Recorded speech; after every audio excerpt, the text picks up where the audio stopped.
રાજકોટના ઉપલેટાથી પ્રાપ્ત થઈ રહ્યા છે। ઉપલેટાના તણસવા ગામમાં કારખાનાઓમાં બાળકોના રહસ્યમય બીમારીના કારણે મોતનો મામલો સામે આવ્યો છે। કોઈ બીમારીના કારણે 4 બાળકોના મોત થઈ ગયા, જ્યારે કેટલાક બાળકો સારવાર હેઠળ છે। કારખાનામાં કામ કરતા પરપ્રાંતીય મજૂરોના બાળકો બીમારીની ઝપેટમાં આવ્યા। તણસવા નજીક આવેલા 3 કારખાનાઓમાં કોઈ કારણસર 6 થી 7 બાળકોની તબિયત બગડી હતી, જેથી બાળકોને સારવાર માટે હોસ્પિટલ ખસેડાયા, જ્યાં અત્યાર સુધીમાં 4 બાળકોના મોત થઈ ગયા છે। કારખાના માલિકો મુજબ ઝાડા ઉલટીના કારણે મોત હોઈ શકે છે। બીમારીનો ભોગ બનેલા મોટાભાગના પરિવારો મધ્યપ્રદેશના છે। ઘટનાને પગલે આરોગ્ય વિભાગની ટીમ દોડતી થઈ ગઈ અને કારખાનાઓમાં બાળકોના આરોગ્યની તપાસ શરૂ કરી। પ્રાંત ઓફિસર, મામલતદાર, ટીડીઓ, કલેક્ટર સહિતના અધિકારીઓ પણ ઘટના સ્થળે પહોંચ્યા હતા। બાળકોના મોતનું કારણ જાણવા તપાસ શરૂ કરાઈ છે। 4 બાળકો હતા, એમાં 2 બાળકોનું મૃત્યુ પામ્યું છે। બે બાળકો ત્યાં જામનગર સિવિલમાં હાલ સારવાર નીચે છે। ને પહેલાં અમે ઉપલેટા સિવિલમાં લઈ ગયા હતા, ત્યાંથી ટ્રાન્સફર કરીને જુનાગઢ મોકલા છે અને જુનાગઢથી અમને સિવિલમાં જામનગર સિવિલમાં મોકલા છે। કાર્યવિધિની બધે સરકારી કર્મચારીની બધે નક્કી કરે છે કે શેના ઉપર બન્યું છે। એ હજી કંઈ જાણ પૂરી થઈ નથી કે કેના લીધે મોત થયું છે, કેના લીધે થયા છે, એની હજી જાણકારી હજી પૂરેપૂરી આવી નથી। મારું કારખાનું તણસવા રોડ ઉપર આવેલું છે। મારે આમાં 2 છોકરાઓ ઓફ થઈ ગયા છે। એક 5 વર્ષનો હતું અને એક 1.5 વર્ષની છોકરી હતી। હવે કારણો કંઈ જાણવા નથી મળ્યા, પણ કદાચ અને ઝાડા ઉલટી થઈ ગયા હતા, એટલે એના માટે સારવાર એ લીધી હતી, દવાખાના એ લોકો ગયા હતા, પણ એમાં કંઈ સફળતા ન મળી। જિલ્લા આરોગ્ય વિભાગની ટીમ, ડીવાયએસપી, પોલીસ ખાતું, મામલતદાર સાહેબ અને બધા અહીંયા આવી આરોગ્યની ટીમે બધા કારખાનામાં સઘન તપાસ કરી અને જે કોઈને કંઈ પણ તકલીફ હતી એને બધાને પ્રાથમિક સારવાર આપેલ છે। અને લગભગ અત્યારે કોઈ નહીવત કેસ છે, એકાદ દીકરીને અત્યારે પ્રાઇવેટ હોસ્પિટલમાં દાખલ કરેલી અને ટોટલ 4 વ્યક્તિના 4 મૃત્યુ થયેલ છે અત્યારે કારખાનાની અંદર કે દવાખાનામાં। રાજકોટ જિલ્લાની વાત કરીએ, રાજકોટ જિલ્લાના ઉપલેટા અને જે તરસવા ગામ છે ગણોદના, તેના વચ્ચે 10 થી 12 કારખાના, પ્લાસ્ટિકના પ્રોસેસ કરવાના કારખાના છે। ન્યૂઝ 18ની ટીમ પહોંચી છે। 4ના મોત થયા, તેને લઈને આપણે સીધા દ્રશ્યો બતાવીશ કે એનપીના મજૂરો અહીંયા પોતે કામ કરવા આવતા હોય છે, પોતાની રોજીરોટી કમાવતા હોય છે। વાત કરી કે અલગ અલગ કારખાનામાં 2 બાળકોના જે મોત થયા હતા તેને લઈને જે અત્યારે કારખાના માલિક એવું કહી રહ્યા છે કે જે ઝાડા ઉલટી થતાં તેને ઉપલેટા કોટેજ હોસ્પિટલમાં એડમિટ કરવામાં આવ્યું હતું। વધુ ગંભીર એને તકલીફ થતાં તેને જુનાગઢ રિફર કરવામાં આવ્યું હતું। જુનાગઢ 4 બાળકોના જે મોત થયા હતા તેને લઈને રાજકોટના આરોગ્ય ખાતા અને મામલતદાર, કલેક્ટર સહિતના ઉચ્ચ અધિકારીઓ ત્યાં ઘટના સ્થળે કારખાને પહોંચી અને તપાસનો ધમધમાટ શરૂ કર્યો હતો।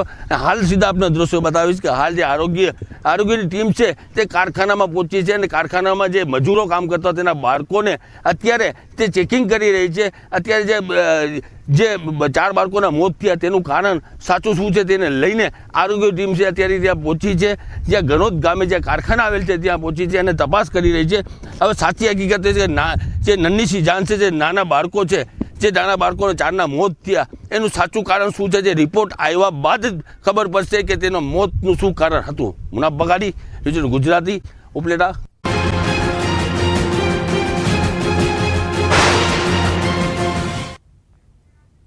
હવે ગુજરાતમાં વરસાદ ભૂક્કા બોલાવશે। હવામાન નિષ્ણાંત અંબાલાલ પટેલની મોટી આગાહી। રાજ્યમાં 3 દિવસ ભારેથી અતિભારે વરસાદની વકી।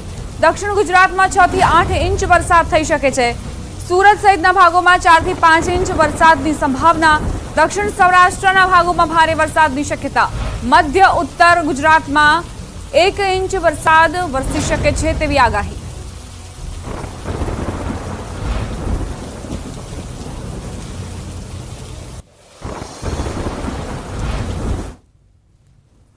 ગુજરાતમાં ચોમાસું મંદગતિનું થયું હતું, હવે વિદર્ભમાંથી થોડુંક આગળ વધ્યું છે, પરંતુ આ ચોમાસું જે છે એ હાલમાં આગામી 3 દિવસમાં દક્ષિણ ગુજરાતના ભાગોમાં લગભગ આહવાડક વરસાદ, વ્યારા વગેરે ભાગોમાં 6 થી 8 ઇંચ જેવો વરસાદ થવાની શક્યતા રહેશે। સુરત વગેરે ભાગોમાં 3 થી 4 ઇંચ વરસાદ થવાની શક્યતા રહેશે। દક્ષિણ સૌરાષ્ટ્રના ભાગોમાં પણ ભારે વરસાદ થવાની શક્યતા રહેશે। અમરેલીના ભાગોમાં પણ સારો વરસાદ થવાની શક્યતા રહેશે। ભાવનગરના ભાગોમાં પણ સારો વરસાદ થવાની શક્યતા રહેશે। જામનગરના ભાગોમાં પણ કંઈ વરસાદ થશે। ઉત્તર સૌરાષ્ટ્રના ભાગોમાં વરસાદ થવાની શક્યતા રહેશે, પરંતુ મધ્ય ગુજરાતના ભાગોમાં 1 ઇંચ આસપાસનો વરસાદ થવાની શક્યતા રહેશે। 28 જૂન બાદ અનરાધાર વરસાદની આગાહી હવામાન નિષ્ણાંત અંબાલાલ પટેલે કરી છે. રાજ્યના કેટલાક ભાગોમાં ધોધમાર વરસાદની વકીવક કરાઈ. કેટલાક ભાગોમાં 8 ઇંચ વરસાદ થઈ શકે. સૌરાષ્ટ્રના ભાગમાં પણ 8 ઇંચ વરસાદ થઈ શકે છે.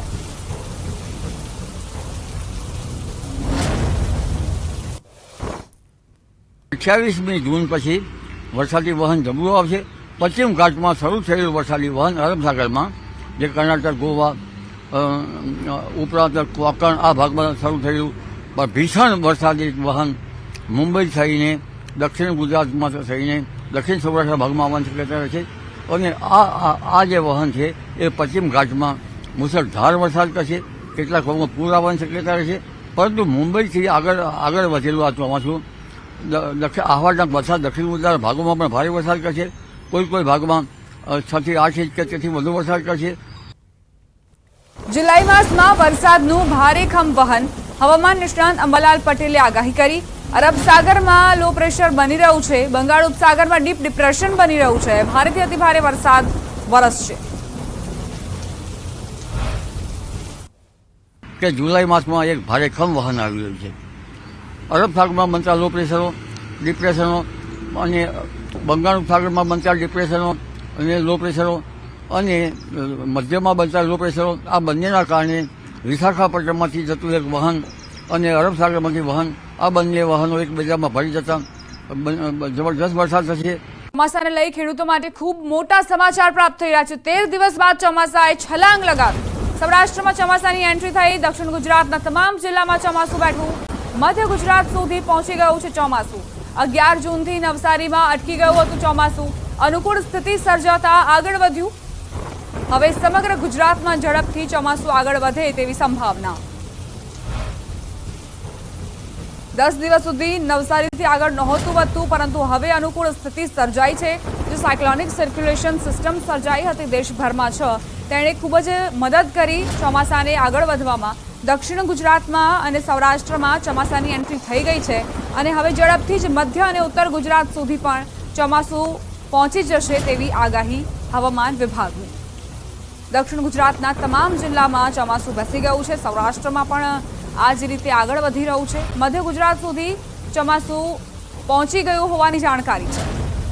તો ખેડૂતોને લઈને આ ખૂબ જ મોટા સમાચાર, કારણ કે કાગડોળે રાહ જોવાઈ રહી હતી અને હવે 13 દિવસ બાદ ચોમાસાએ છલાંગ લગાવી. સહયોગી લખમણ જોડાઈ ગયા છે વધુ જાણકારી સાથે. લખમણ, અત્યારે કઈ દિશામાં કઈ રીતે આગળ વધી રહ્યું છે ચોમાસું? ચોક્કસથી છેલ્લા 13 દિવસથી ખેડૂતો રાહ જોઈ રહ્યા હતા કે ચોમાસું આજે આગળ વધશે, કાલે આગળ વધશે, પરંતુ એવી જ રીતે ચોમાસે 13 દિવસ સુધી એક જ જગ્યાએ સ્થિર રહ્યા બાદ આજે ફરીથી ચોમાસાએ ગતિ પકડી છે અને ખૂબ સારી ગતિ પકડી છે.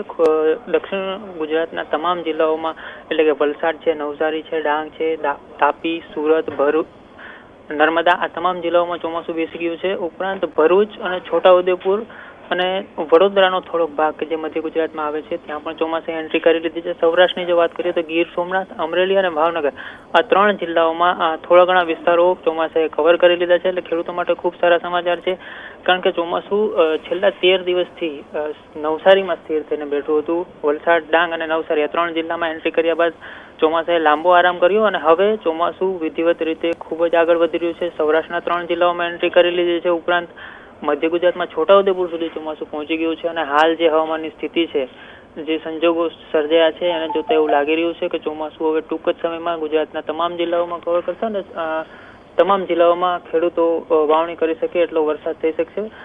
હાલ જે સ્થિતિ છે એ પ્રમાણે ચોમાસું આગામી દિવસોમાં પણ ગુજરાતમાં ગતિ પકડશે. દીપા. લખમણ, કૃષિ મંત્રી રાઘવજી પટેલે પણ કહ્યું હતું કે સપ્તાહની અંદર આખા ગુજરાતમાં એન્ટ્રી થઈ જશે અને હવામાન વિભાગનું પણ એ જ પ્રકારનું અનુમાન હતું. તો એવો અંદાજ લગાવી શકીએ કે હવે 3-4 દિવસમાં જ ઉત્તર ગુજરાત અને મધ્ય ગુજરાતનો આખો પટ્ટો કવર થઈ જશે? જે હાલ જે વાતાવરણ જે સર્જાયું છે, જે સ્થિતિઓ છે, જે ચોમાસાને ધક્કો મારી શકે, ચોમાસાને ખેંચી શકે એવી જે સ્થિતિઓ છે, એને જોતા એવું લાગી રહ્યું છે કે ચોમાસું ખૂબ જ ઝડપથી ગુજરાતના તમામ જિલ્લાઓમાં આગળ વધશે. પરંતુ હવામાનમાં જ્યારે કોઈ અનિશ્ચિતતાઓ આવતી હોય છે, ઘણી વખત વાતાવરણ અનુકૂળ ન પણ બને, ઘણી વખત હાલ જે જોતો હોય કે સ્થિતિ અનુકૂળ છે, પરંતુ ક્યારેક કોઈ સિસ્ટમ એવી સર્જાય જેના કારણે થઈને ચોમાસાને વિક્ષેપ પડતો હોય છે, તો થોડી ગતિ મંદ પણ પડી શકે. જેવું આપણે જોયું કે ચોમાસાની આ વખતે દેશમાં શરૂઆત જ વહેલી થઈ હતી અને એવું માનવામાં આવ્યું હતું કે ગુજરાતમાં પણ ચોમાસું વહેલું પહોંચે અને વહેલું પહોંચી પણ ગયું, પરંતુ ત્યારબાદ ચોમાસું એક જ જગ્યાએ સ્થિર થઈ ગયું, કારણ કે વાતાવરણ અનુકૂળ નહોતું, જેના કારણે થઈને ચોમાસું સ્થિર થઈ ગયું અને ખેડૂતોએ લાંબી રાહ જોવી પડી. પરંતુ હવે એવું લાગી રહ્યું છે કે ચોમાસાને ગતિ મળશે અને સ્થિતિઓ અનુકૂળ રહેશે, તો ખેડૂતો ટૂંક જ સમયમાં વાવણી પણ કરી શકશે. દીપા, આભાર લક્ષ્મણ તમામ જાણકારી આપવા માટે. તો અનુકૂળ પરિસ્થિતિ છે અત્યારે અને તેને જોતા જ ચોમાસું ઝડપથી જ આખા રાજ્યને કવર કરી લેશે. જો કે ચોમાસાની એન્ટ્રી દક્ષિણ ગુજરાતની સાથે સાથે સૌરાષ્ટ્રમાં પણ થઈ ચૂકી છે.